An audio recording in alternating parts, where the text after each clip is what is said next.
Ladies and gentlemen, my guest at this time, Trevor Henderson. How you doing, sir? Good. Thanks for having me on. Glad to have you, my friend. So, of course, I just mentioned a character that you've created that's become quite popular the last few years. But before we get into that, I Yeah. wanna set the stage and do this properly. So, what were your beginnings with art like? Was it something you just fell into? Was it something you always had a natural knack for? What led you from there to now? Yeah, I've always drawn from as far back as I can remember. And it was usually spooky stuff because my dad really got me into horror movies and horror books, and I have a lot of nostalgia for horror just because that was how I bonded with my dad in a lot of ways, I guess. And I guess my creative pursuits just kind of like grew out of that, watching horror movies and reading, my dad's Stephen King novels and all that stuff when I was very, very young. And then, I just kept drawing all the way through everything through high school.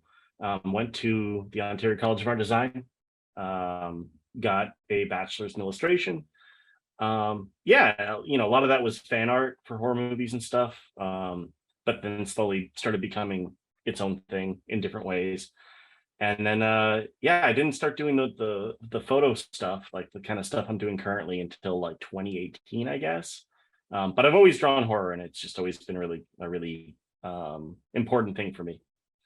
What in terms of horror, other than your father, what was your real exposure to the genre? Like what were the horror entities that really started influencing you from a young age? Oh, yeah. I mean, I watched a lot of like 80s horror movies when I was incredibly young. My dad would come home from a unloading trucks at like 3 in the morning on a school night and would wake me up when I was like 9 or 10, and we'd go downstairs and watch, The Beyond or Evil Dead or any of these like not for kids horror movies. That's some Really late. that's some quality parenting right there. Yeah, I don't know if I'd advise it for anybody in the future, but like it really was formative for me in a lot of different ways.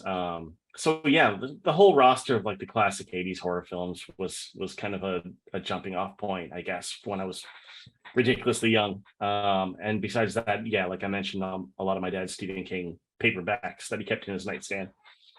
Are there any Stephen King novels you feel particularly strongly about? Yeah, it's his second anthology collection is the most important thing for me, which is Skeleton Crew. I read that really young, along with It and a bunch of other stuff. But Skeleton Crew, you know, defined what I think of as horror in a lot of ways, I guess. Specifically, there's a story in it called The Jaunt that is just like the scariest thing Stephen King's ever written, and it's like a 15-page science fiction story, but it's terrifying. Take me through The Jaunt for those who don't Yeah. know. Okay, so The Jaunt is a science fiction story from Stephen King that is set in an airport in the future where we've developed teleportation, and it's like the teleportation version of an airport, and it's a family waiting in this lounge, kind of to go on a trip to Mars for business or to move to Mars, and it's going to be like an instant trip. But the kids are scared about it because you have to be gassed to go teleport. You have to go under. You have to be unconscious basically to teleport. And the carts are going around with like these gassing stations to put people under.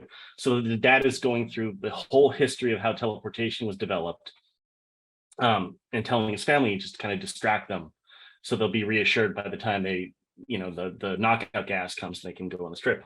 And it just goes through the whole thing about how it was developed by like this kooky scientist in a barn, and the government took hold of it and everything. But the one problem with it that they realized right from the start of it is that whenever you put something through conscious, not asleep, it just dies instantly. Like he puts the mouse through and it'll just take a step and just like its heart gives out. And then it follows all the way up through until they're testing it on human beings. And there's like people, death row inmates have like a chance to have their sentence knocked out if they'll go through, conscious. And they all go through, and to a man, they all just drop dead except for one whose hair is now like shock white.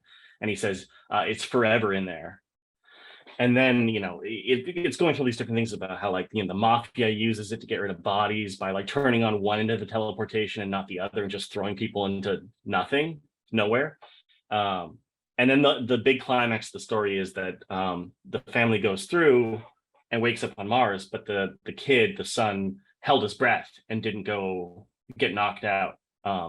So it basically describes that the kid at the end is like this cackling thing that is both ancient and young at the same time, because while for your body it's second to get from one place to another, for your conscious mind it's literally infinity. You're forever in this space.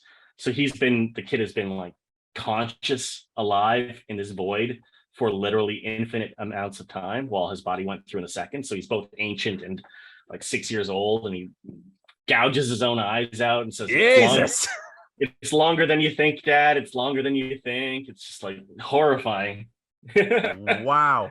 Those are the kind of things you can really only do with cosmic and space horror, quite honestly. Yeah. Just the idea of being forced to perceive eternity, literally an unfathomable amount of time, is horrible. That is God. I gotta check out the Jaunt. That's we'll be recommending a lot of stuff, but definitely check that out. My next question for you, I can understand why. That's a genuinely unnerving fucking thing, honestly. Speaking of unnerving, here's my next actual question for you. Your artwork has always had this old school photography, analog feel.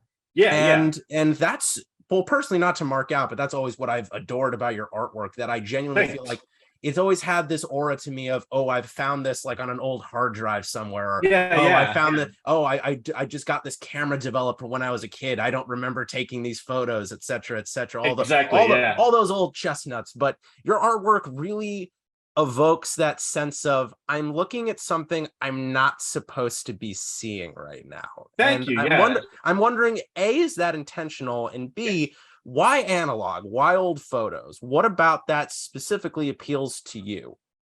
Oh yeah, it's absolutely intentional. And I guess what I'm trying to go for is the way that it started, this whole thing of using the photos, and even before that, when I was doing fully digitally painted pieces that were just made to look like photos, before I switched to doing more like stuff that actually incorporated photos, is that I love found footage movies, and I love the way that the found footage subgenre of horror movies specifically, it feels like it takes away one extra level between the audience and what's happening with the characters in the movie when you're watching a found footage movie, rather than say, a more traditional horror film. Because no matter how scary a traditional horror film is, you're still going to get like the structure of film, like camera compositions, soundtrack, things like that, that while they can be very scary, they still hold the audience at a distance, because you're always reminded, like, this is a film, because those conventions of film are there. But when you get a found footage film, it really does let you play into the illusion that this is something you found, or something that is being shown to you that was a real recording. The events in the film have that less distance between you watching it and what's happening, I guess. So I wanted to break that down even further and just be like, can I just take that to its barest requirements and say, like, I'm going to just go and take, like, the big money moments from a found footage horror movie, like the big reveal or whatever, like that scene in Signs where he sees the alien, how scary that is. Can I break that down without having to have the whole narrative structure of a film around it building up to it? Just have that image and just work with the confines of Twitter, like the word count, how many 100 and whatever words, and just work with that to give it a little bit of context, and just leave everything else up to the audience. And that'll be like all the best parts of a found footage horror movie, but with the maximum amount of interaction with the person who's seeing it, because you have to come up with the whole story of what this image is and the implications of that, just from this one image and this little bit of text, and slapping those together and kind of forming your own story. Which is a long way of saying that I like how found footage horror movies can really involve the viewer in a way that any other horror movie, by the pure restrictions of genre and filmmaking, cannot. And I want to do that even further and just kind of distill it down as much as possible.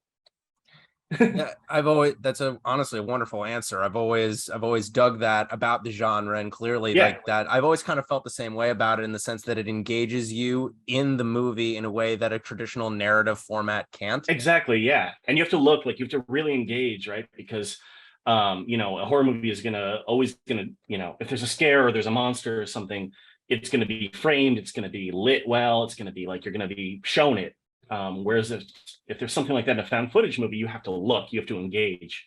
That's a perfect segue for this. Actually, we'll Yeah. get into a bit of a definitely want to get you talk about this movie on your social media a lot. And it's Yeah. kind of the reason I went to check it out and I was not disappointed. Can you tell me a little bit about The Tunnel and why you think it's an underrated gem? Yeah, I can absolutely tell you about The Tunnel and why I think it is an underrated gem. Um, yeah, everyone should see The Tunnel. It's great. And not only is it great, but it's free. The creators of the film have just put it on YouTube for you to watch. It's not illegal to watch. They did it themselves. It's great. You should watch it. But The Tunnel is a really successful found footage horror movie, I feel, because it's just a very, very successful execution of a very simple premise, which is that Very simple. very simple. A bunch of reporters or newscasters, I think, go into the sewers in Australia because people have been going missing, and there's a horrible thing there, and then they have to avoid the horrible thing. I just feel like it's incredibly successful. It shows just enough of the monster. The monster is just it's simple but just distinctive enough to stand out. There's just enough little details about it, like how it collects people's eyeballs for some reason. You don't even know why. I don't know why. It's terrifying though. The And ambiguity of the whole thing is what really sells it, yeah, because like this is a premise that if elaborated on too much could kind of ruin the ride.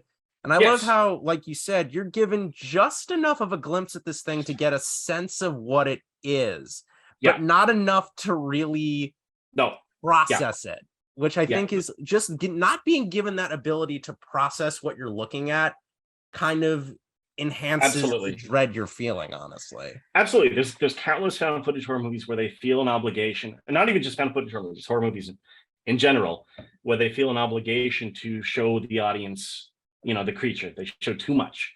They feel like they paid for, the audience will be upset if they don't get to see this thing full on. So they show too much, they tip their hand, and it's usually like, something that maybe they should have kept hidden or not shown as much. And even just showing it for a fraction of a second is enough to kind of take something away, from a horror movie. And The Tunnel's great because they just show exactly the right amount and not too much. And they don't spell anything out, like they don't find any newspaper clippings saying like this monster, this guy was here and he got mutated or something like stupid like that. It's always just there's a monster. You don't need to know where it came from. You don't need to know its deal. It's there. It's scary in a specific way, and they just go through the plot and execute it in a really interesting way. There's a lot of really interesting ideas at play off of that main very simple plot line. There's a really great sequence that I've never seen. I think I've maybe never seen another found footage movie do it, where the monster actually picks up the camera at one point and is filming them unbeknownst, which is really, really successful and good. It's just a great, really successful found footage horror movie. The thing that There's, I love about the tunnel monster the most, as you just mentioned, not only does it yeah. film them, it almost seems to take this bizarre pleasure in Oh fucking with yeah, them. it's And I'm having like, fun. oh, Yeah, this thing isn't just a monster, it's kind of a dick too. yeah, Which, like, yeah. you That's rarely see that level of personality from an inhuman monster, which is kind of interesting. exactly. And especially in found footage horror movies, it's hard to give your antagonist or your monster any motivation other than it's just trying to kill somebody. So whenever you get something, especially something inhuman like that's playing with them, and kind of fucking with them, it just adds an extra level of being really scary. Yeah, it's really good. It's definitely one of my it's top 10 for sure, I'd say, just because it manages to walk that tightrope of not doing too much of one and not doing too little of another, just right down the middle. If you guys haven't seen it, it's for free on YouTube. Like you said, give it a watch. If you're looking for films to fill up your Halloween playlist this year, give it a whirl. It's fantastic. I can't Yeah, recommend it enough. And we were mentioning before the various formats of found footage and the ones that tend to leak into your photography. Do you have any thoughts on trail cams? Oh, I love trail cams. Yeah, I should honestly do more with that. Yeah, trail cams are inherently scary because you get all kinds of weird things wandering in front of the camera, and it has a natural distortion. It's usually like grainy, shitty black and white photography, and that just lends itself really well. I like to draw really like messed up looking deer on those because deer are something I find scary in a weird way. I don't know why specifically, but yeah, no, trail cams are great. There should be more of that used in, like, it should be a horror game that's just told specifically through trail cams. That'd be great. Just switching between them like Five Nights at Freddy's or whatever. If any developers from Itch.io are like listening right now, there's a free idea for you, but you copyright this man. No, they can just take it. Just do it. I just want to see that in the world. So yeah. Like it, take it for free. Take it for free. Take it for free. Okay, here's gonna be an interesting concept, and this is gonna be an interesting question here because I'm wondering what your response to this will be. You are putting out like a couple of pieces a month, every few weeks, and your designs run a very wide gambit from very minimal to very excessive to very human to very inhuman, but they're all very different. There are some commonalities between them. I'd say you have an affinity for very distorted facial features, extended limbs, kind of an inhuman quality to them. But here's my question. Are there any tropes in creature design that you feel need to die a death? And are there some that you think need to make a resurgence? Like, what's your design hot take when it comes to monsters that you think might piss some people off? I'm the worst victim for this, but I'm trying to move, or not victim, worst perpetrator of this, but I'm trying to move away from it myself. I just think that the long-limbed humanoid guys are played out. And that's a lot of what I do. So I'm actively trying to resist the urge to do that sometimes. That's another skinny guy. I gotta just no more super tall, skinny guys. But for something that I feel like has never really worked or been scary, I mean, it could be cool, but it's not scary. It's tentacles. Tentacles don't work for me at all. They're not scary. It's not scary. That would be the big one, I guess. Yeah, I don't know. Other than that, I mean, I think anything can work if you execute in an interesting way or in a way that hasn't really been seen before. You mentioned unusually long limbs being one of the tropes that you're not a big fan of, and that kind of ducktails into something else. Unusually long limbs is a recurring trope used in a very popular analog horror series making the rounds right now called the Mandela Catalog. Yeah. And my question to you is, number one, have you heard of that series? What do you think of it? And two, what's your overall opinion on the explosion of analog horror we've been seeing on YouTube the last few years? Excuse me. I've heard of it, and I haven't seen it yet because I have a big backlog of stuff I have to watch, but I will watch it soon, I promise. I have heard it's really good. It's generally regarded as one of the better analog horror series. I think like pretty much the best besides Local 58, which is my personal favorite. That's like the best to do it. And if you've never seen it, Local 58 is fucking fantastic. It's a found footage ARG kind of Eldritch story, which you wouldn't think that those elements would work well together, but they do in this instance. Yep. Talk about Local 58 a little bit. Tell me why that appeals so much to you.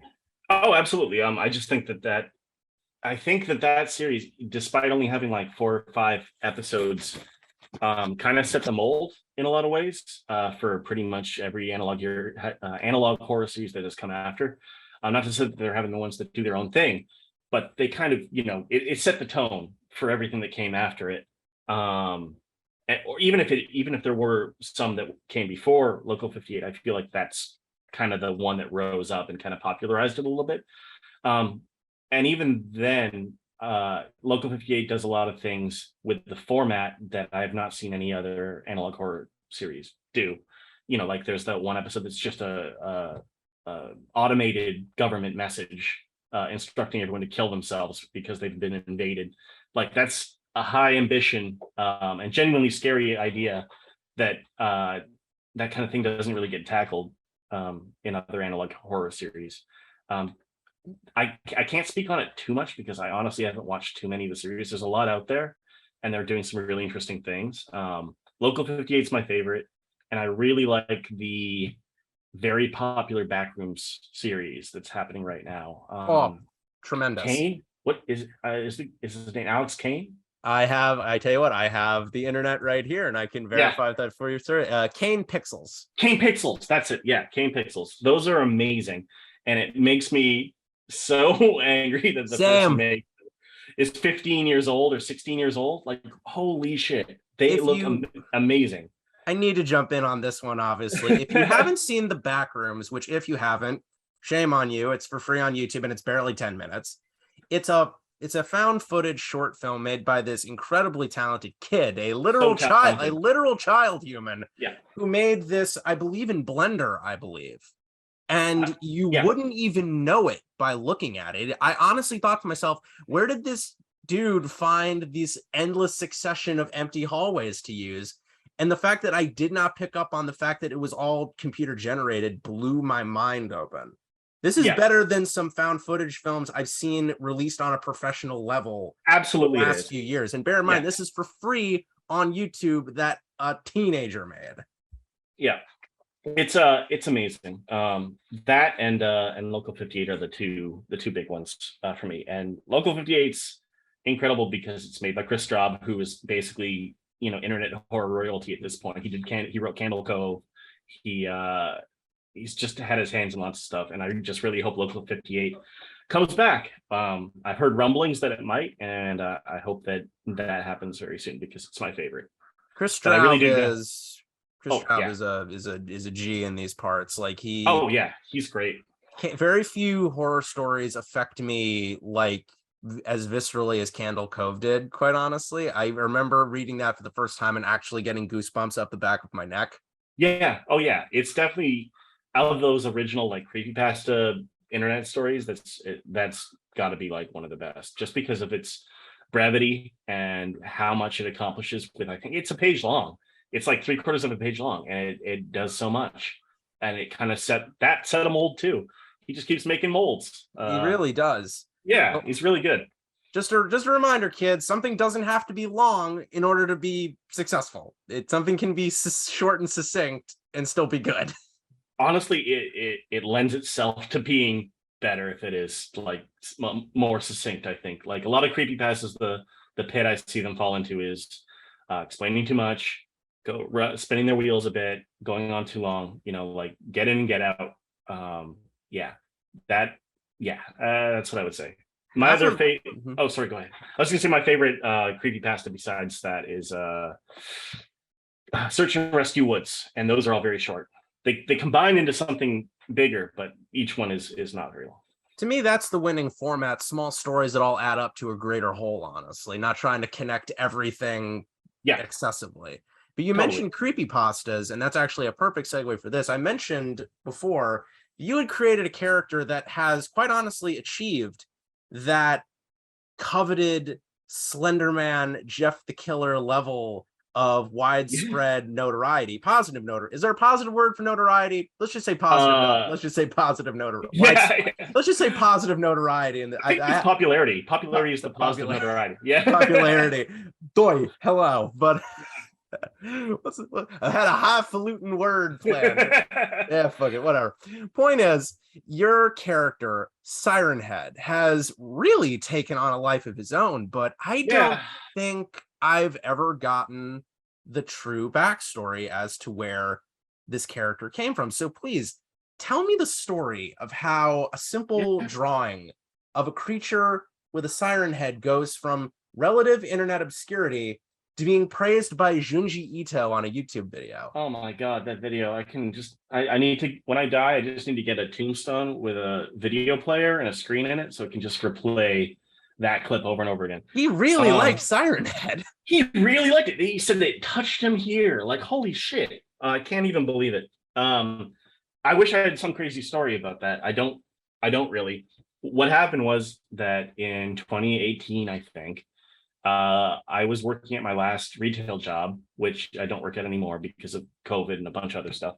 I was working at a bookstore, which was the latest in a long string of retail jobs that I've worked all the way since I was 13, all the way up until 2018. And I didn't have any time in the evenings to do any art, but I also wanted to keep putting out art. And I had just kind of struck on doing these found footage style drawings, and I'd moved on from fully painting them to incorporating photos that people had sent in, and then I would credit them. So I had a big folder of photos, and I would just come home. And the cool thing about that was that I would just be able to focus on creature design and lighting and texture and just making this monster fit the image. That was all I had to do. I didn't have to like do a whole composition or paint a whole background or all that stuff, because I was exhausted and I just come home from working at a stupid bookstore. So I was able to do like 3 of those a night because they were fairly simple. And I was just pumping them out basically and doing different monsters that I would pick a photo and be like, what would go here? And just would basically come up with it on the spot. Didn't do any sketches, nothing like that. And just kind of paint it in, try and match to the best of my ability to the colors and the textures and the light and the shadow of the photo as an exercise, just trying to get better at doing that. And then once that was done, then I would write the little prompt at the end, and then boom, send it off on social media. So yeah, the first Sirenhead photo was just that, and it was inspired by number stations. I don't know if you know what number stations are, but they're super scary to me. They're these radio stations that are just floating on the airwaves to this day. And people think that they're spy broadcasts from the war that have just never been shut down, like codes to keep spies updated, or like agents in the field, that kind of thing. So, you can look these up. They're still going, I think. But they're just like these very creepy, garbled radio broadcasts of like, children saying random numbers and random tones that mean nothing because it's all in code in theory. So Sirenhead was just like, number stations scare me. What if there was an ambulatory number station, like a creature that was emitting these broadcasts, and it was coming from one monster basically. So I just drew Sirenhead in there, and I gave him the sirens, and then I moved on and did a bunch of other stuff. And people responded really positively to the design, to the point where I started doing more with him over the coming weeks. And Modus Interactive, who's a mutual friend on Twitter, who's a game maker, just asked me, "Oh, can I just do like a quick little demo style game of Sirenhead? I really like the character design." I was like, "Sure, of course." So there was a little bit of popularity, but nothing really blew up. And then I moved on and just kept doing other stuff, making other characters. And it wasn't until 2020, I think, so like almost two plus years later, that a couple things happened within days of each other. In April, I think it was April 2020.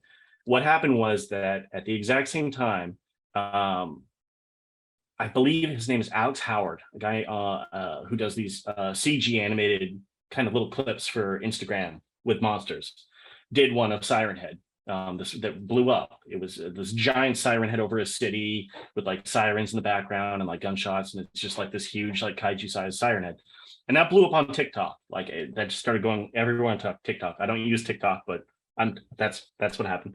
And at the same time as this has happened, a day or two before, Markiplier started played the game that Modus Interactive had made on his channel, and it was like, "What's Sirenhead? I've never heard of this thing before, but it's really cool." So those two things in conjunction, and then the other game channels picking up what Markiplier kind of did, Jacksepticeye and other people like that, combined to make Sirenhead, the design itself, go viral. That was what happened.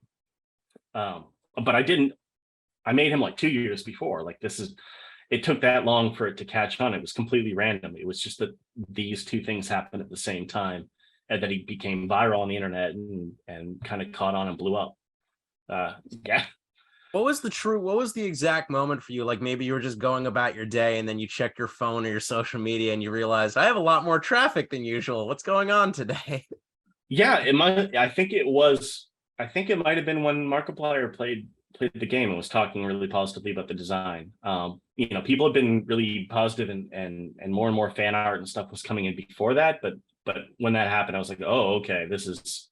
And then you look at the TikTok video from Alex Howard, and I had 13 million views or more on it.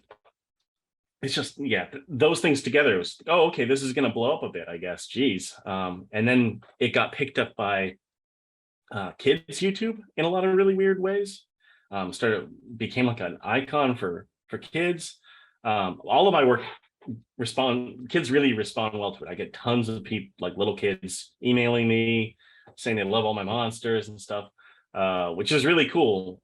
It's not anything I would ever have expected, but yeah, that all tied into it too. And kid fans really helped Sirenhead go viral as well, I think.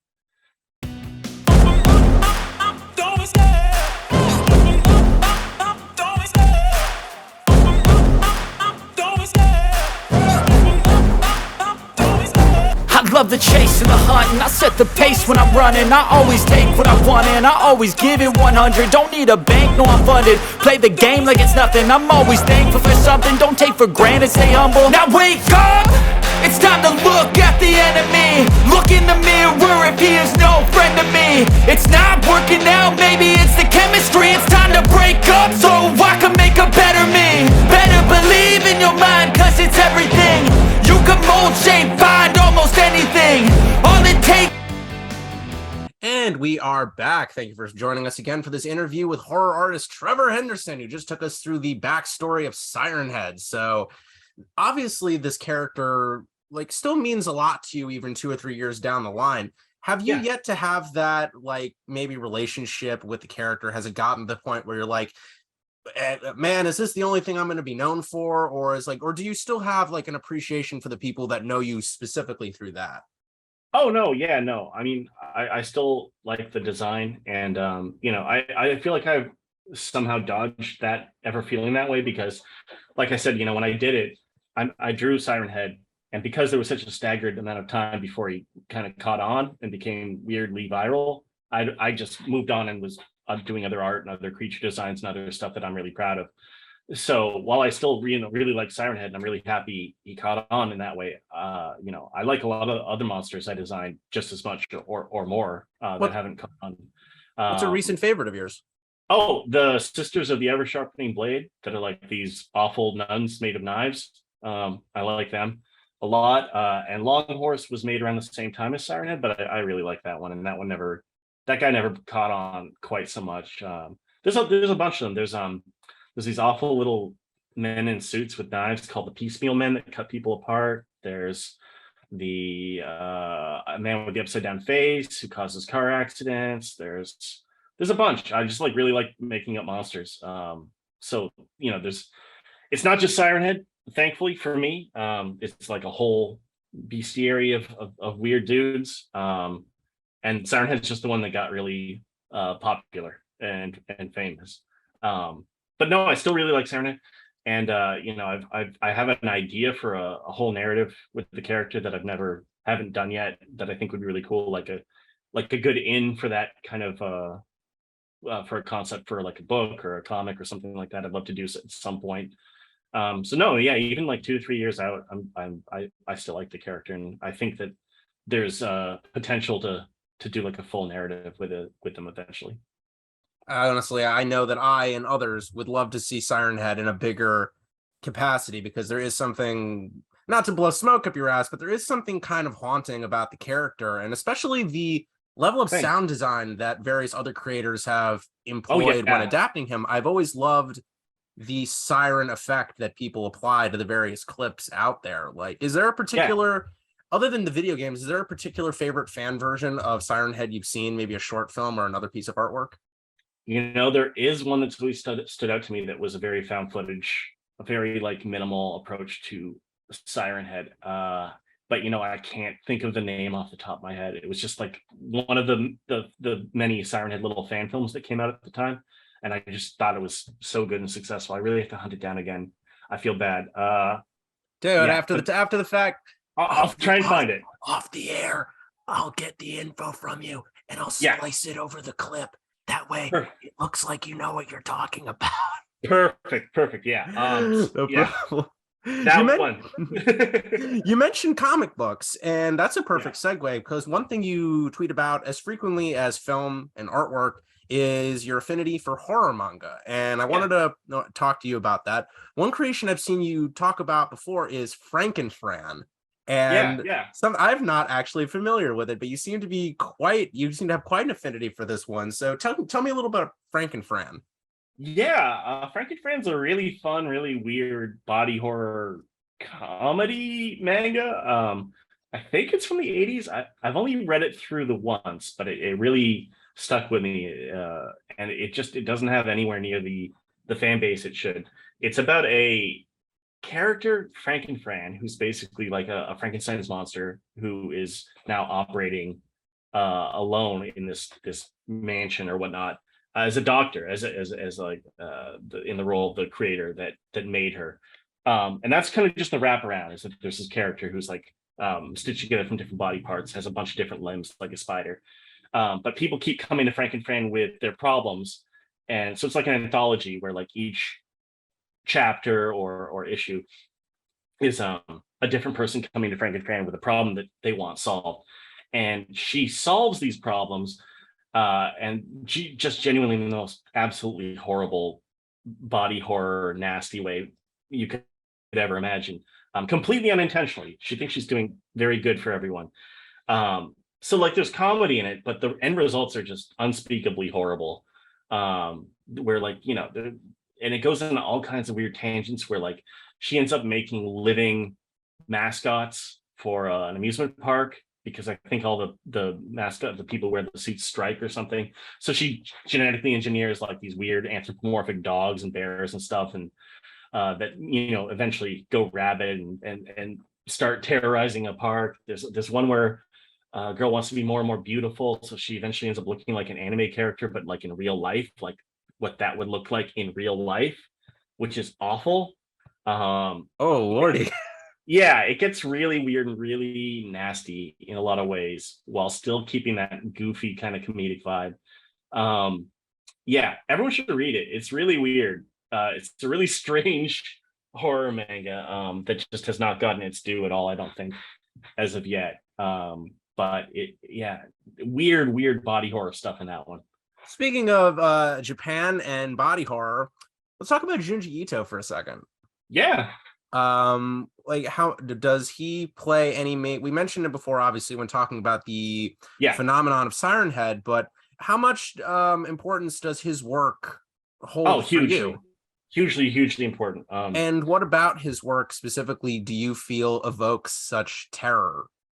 I think he's one of the best creators in the horror genre of all time. I think Uzumaki is one of the best works of horror that's ever been made, ever. He'll never top Uzumaki in my opinion. I think it's absolutely. I got that version, and I also have the 3-part softcover editions that I got when I was 16.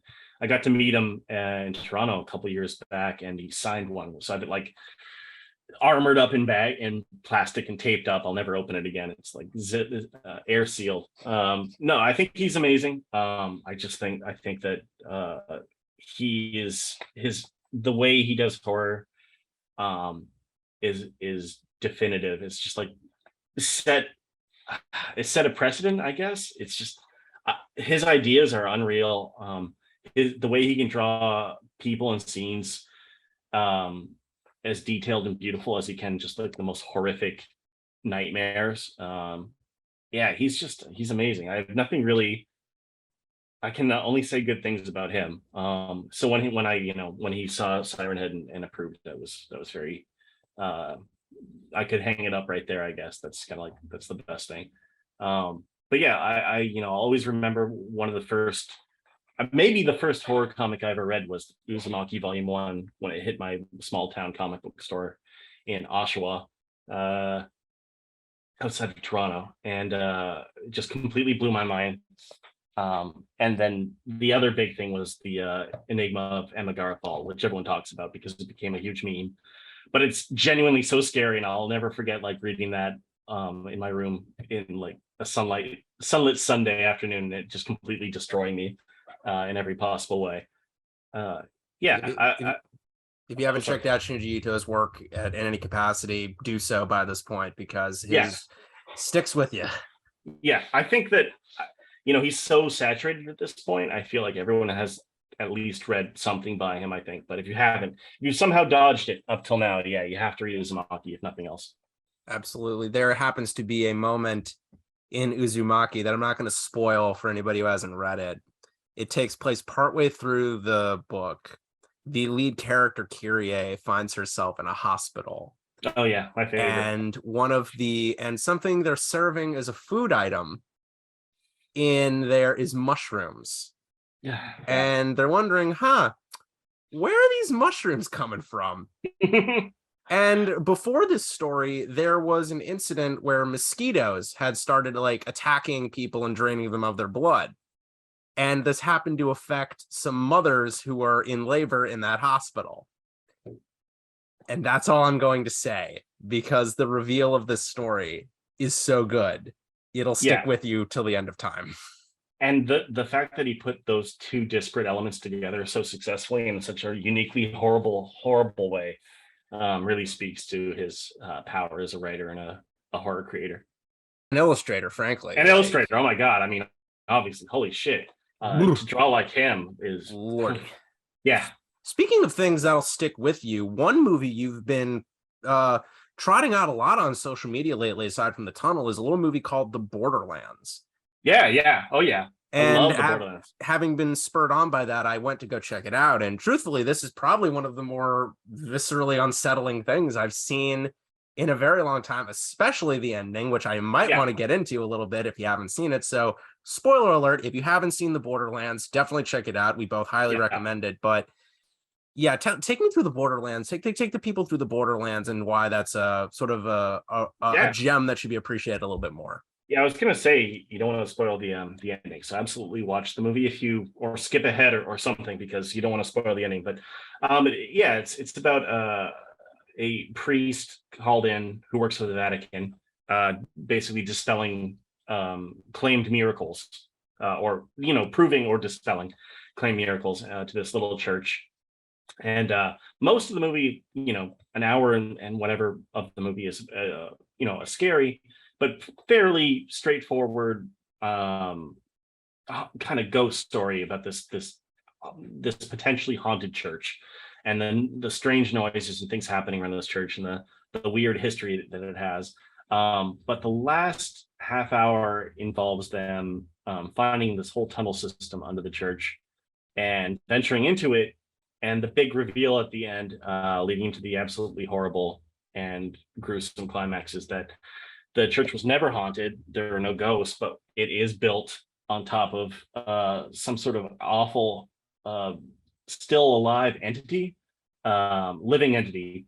And by going into the tunnels of the church, they've crawled inside it, and the two main characters get caught in its stomach and dissolved and eaten alive at the very end. And it's just absolutely horrible. It is just as horrific as you can imagine it being. I met two people being digested on camera. Is admittedly, when you hear that concept, it sounds a little cartoonish.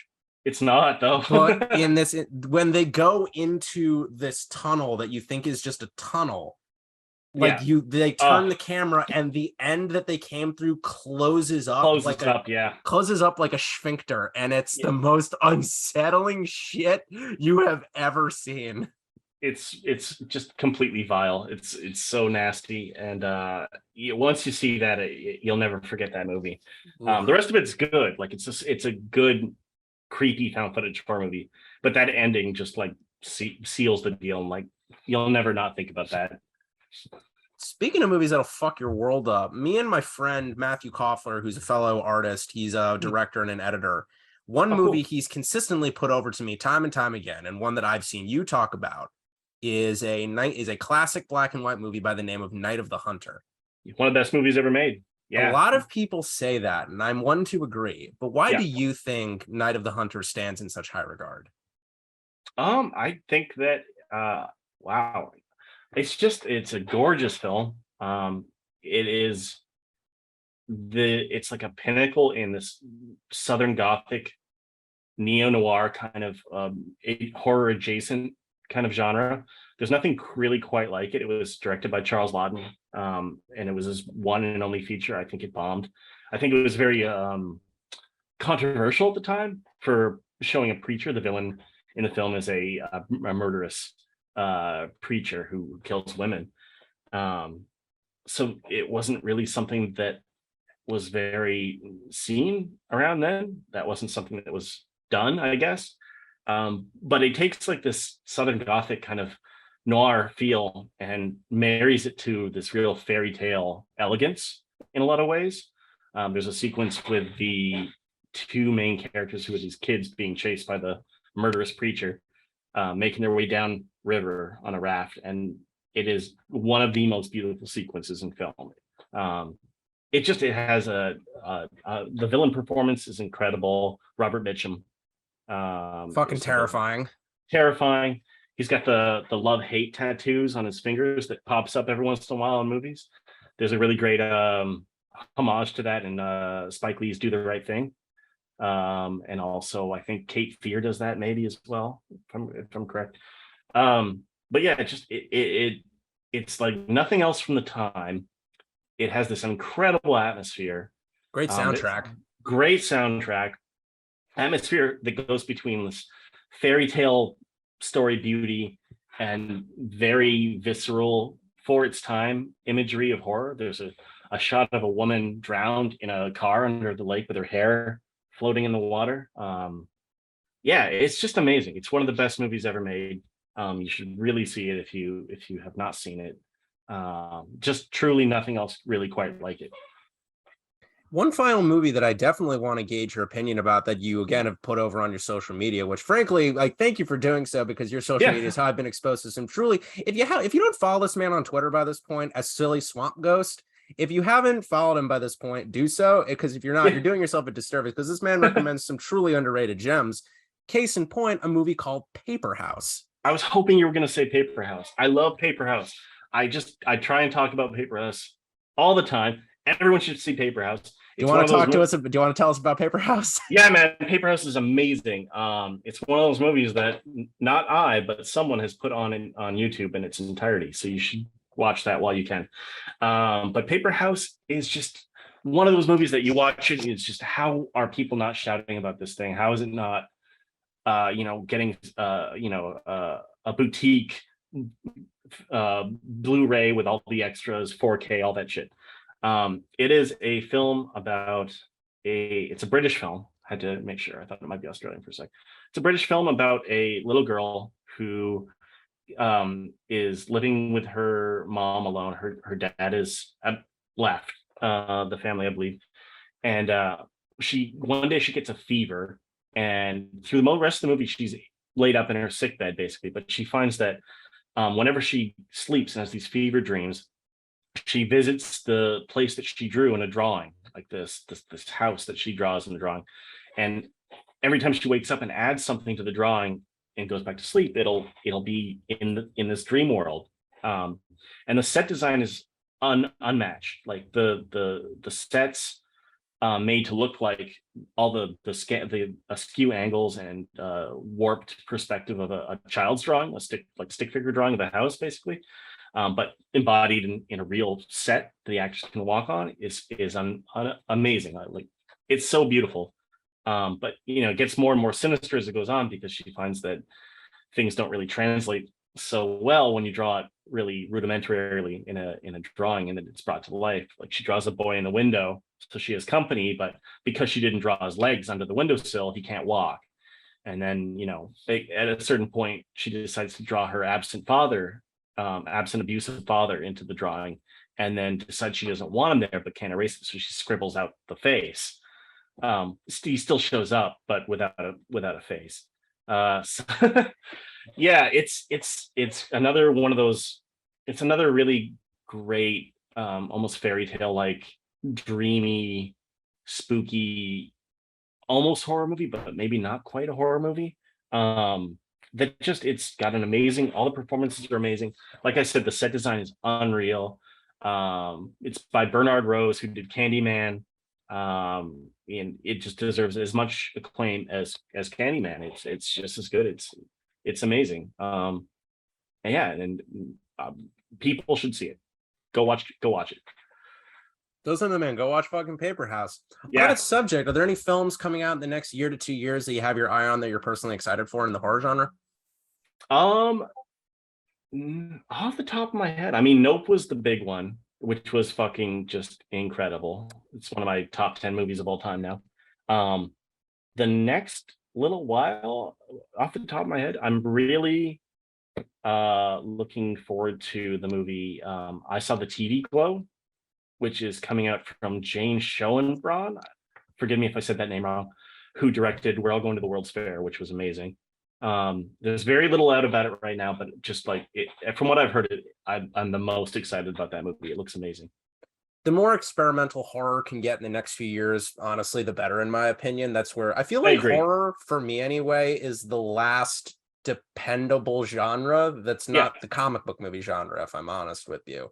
Yeah, Horror movies always tend to make a set amount of money, and they always draw a set amount of people regardless on it. I feel it's the last kind of genre you can make on a micro budget and still make money back, quite honestly. absolutely. Yeah. And this has been an amazing year for horror movies. There's been a ton of great ones. X. X was great. This is that thing where I completely blank on everything I'm ostensibly talking about. Nope. X. I just watched a movie with Rebecca Hall called Resurrection that was really good. Wild plot on that one. The Black Phone. Oh, the Black Phone was fun. Yeah. God, what else came out this year? What was your favorite horror movie this year? Oh, thank you for the question. Yeah, I have to say this so far this year, The Sadness. oh my God, The Sadness was wild. The Sadness fucked my world up. I got that on a recommendation from my friend Zach Amico. He's a comedian and an actor, and he just straight up texted me out of the blue one day, and he's like, "Dude, The Sadness on Shudder, watch it, going blind." And I was like, "All right." Yeah, that's a bold recommendation. Wow, the scene in the restaurant where it all kicks off with the dude who gets the grease in his face. I literally just texted my buddy, and I was like, "This went south so quick." Yeah, it's a rough one. That's a fucking rough one. Yeah, be careful, but watch The Sadness. Yeah, abandon all hope, ye who enter here. But for those who make it through, you get a T-shirt that says "I survived the sadness," and it's holy shit, morbidly hilarious though. So check that one out. We're getting down to the end here, so this is an important question that I personally want to ask you. Yeah, what are some concepts that personally scare you the most? Not even just a visual, not even just a monster, not even a trope. What are some concepts, ideas, just tangible or intangible things that scare you the most as a creator? Yeah, all the stuff that actually scares me isn't a creature, isn't a tangible, like a physical thing. I'm really scared by the concept of architecture, scared like a hostile architecture, I guess. You know, like a House of Leaves style stuff where the hallways will change behind you, like being trapped in a building that is warping around you. The Haunting of Hill House, for example. Haunting of Hill House does that. There's a lot of movies and stuff that do that, but like impossible architecture, like, you know, corridors, like hallways that will go out into spaces that should be another room, you know, architecture that doesn't make sense in a way that is antagonistic, I guess. That has always really bothered me in a way that kind of dovetails into like claustrophobia, I guess. That's like the big one. That's the biggest one, I guess. That and the shit that happens into the Borderlands. that. And again, ducktailing, go back and watch that movie. It'll fuck your world up. But yeah, thanks for that. You also mentioned earlier a lot of these things about your art, and you also mentioned this during Paper House, the perception of monsters and creatures when you're a child. How do you feel childhood and the mental state of a child plays into horror?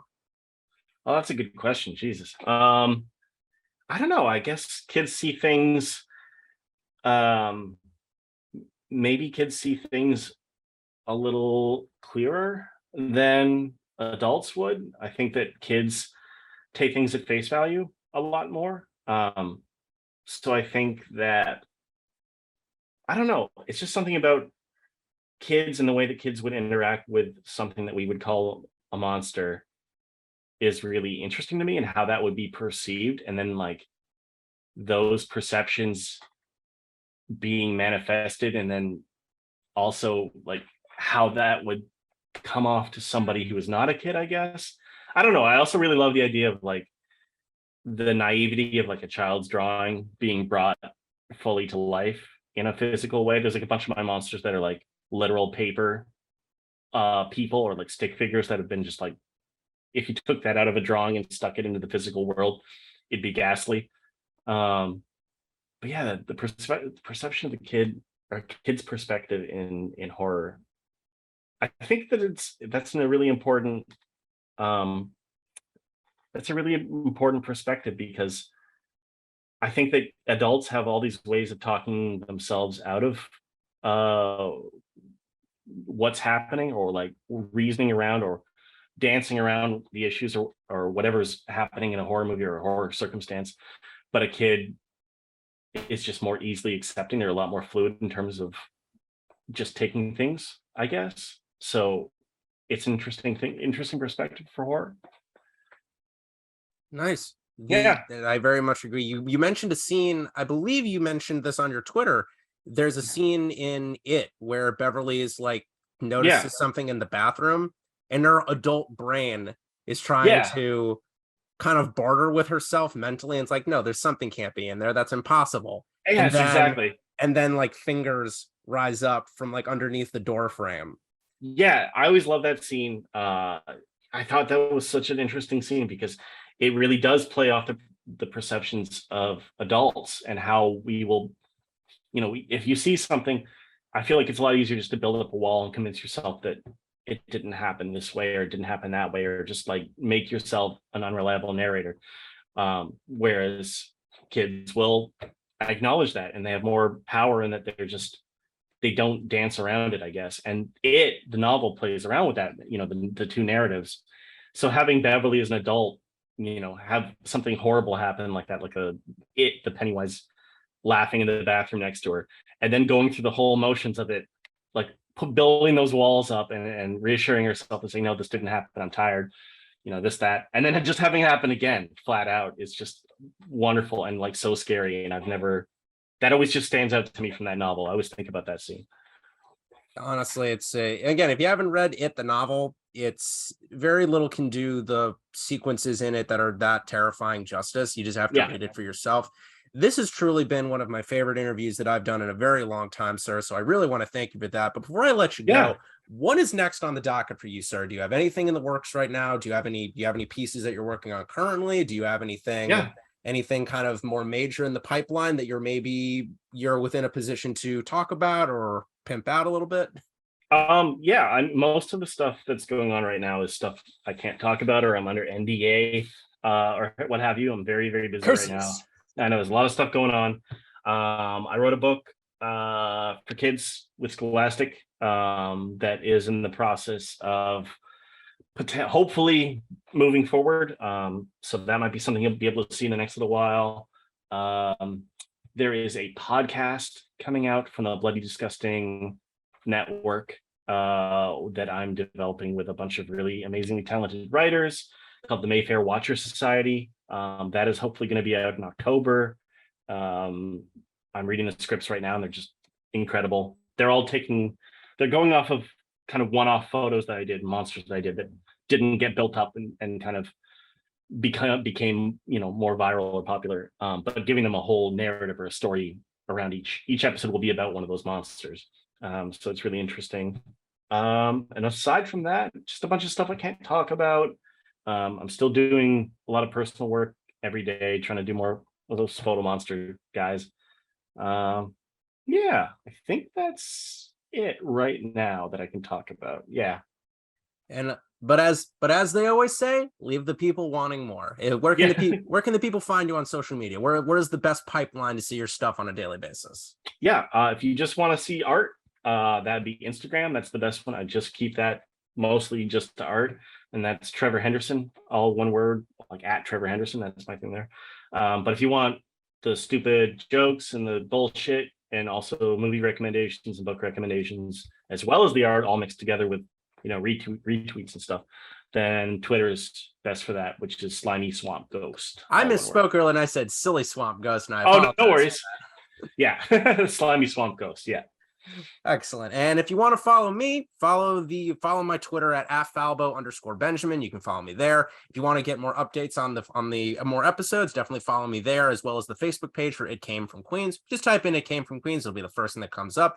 Just a reminder, we're available on iTunes and Spotify, so definitely check us out for more future episodes there.